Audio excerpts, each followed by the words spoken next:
Jalan keluar yang bukan dari Tuhan adalah jalan masuk menuju persoalan. Sarah berpikir memberikan Hagar itu adalah jalan keluar, tapi ternyata itu jalan masuk menuju persoalan. Apa yang dilakukan mungkin wajar karena semua orang juga melakukan itu.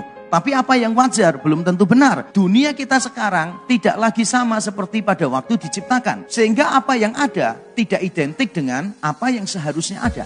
Sarah berpikir ini jalan keluar, tapi sebetulnya itu jalan masuk kepada persoalan yang lebih besar. Kita harus tahu bahwa jalan keluar kadangkala tidak diperlukan. Hanya ketaatan dan keyakinan yang dibutuhkan. Kita ini cenderung semuanya lari dari persoalan. Kita merasa nyaman ketika kita lari dari persoalan. Dan itulah yang terekspresi di dalam doa-doa orang Kristen.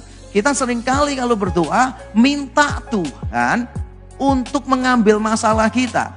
Bukan minta Tuhan untuk memberi kita kekuatan bertahan di dalam persoalan. Selalu mintanya lepas dari masalah. Tapi Tuhan mengajar kita hadapi masalah. Kebaikan Allah tidak selalu berbentuk kelepasan dari masalah, tetapi selalu kemenangan atas masalah. Amin. Saudara mau menang atas masalah enggak? Kalau mau menang berarti dihadapi enggak? Banyak orang Kristen kepengennya lebih dari pemenang, tapi begitu ada masalah kepengennya lari meninggalkan masalah. Dari mana bisa? Kalau mau menang, hadapi masalah. Kadang-kadang kita nggak bisa melihat tangannya bekerja, tapi kita bisa percaya hatinya tetap ada untuk kita. Karena dia adalah El Roy, Allah yang melihat. Maka ketika saya tidak bisa melihat tangan Tuhan bekerja, saya akan berkata, Lord, I cannot see you right now, but I believe you always see me.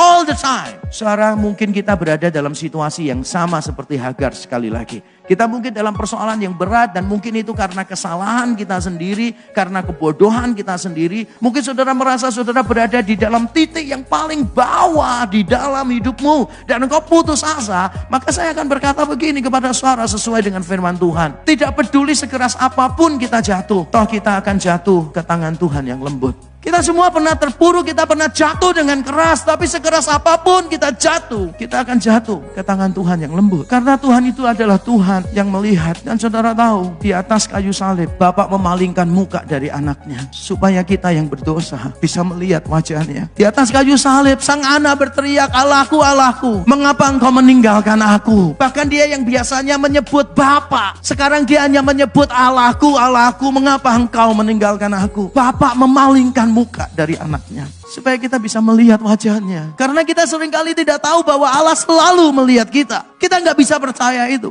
Maka kita dibuat bisa melihat Bapa yang sesungguhnya.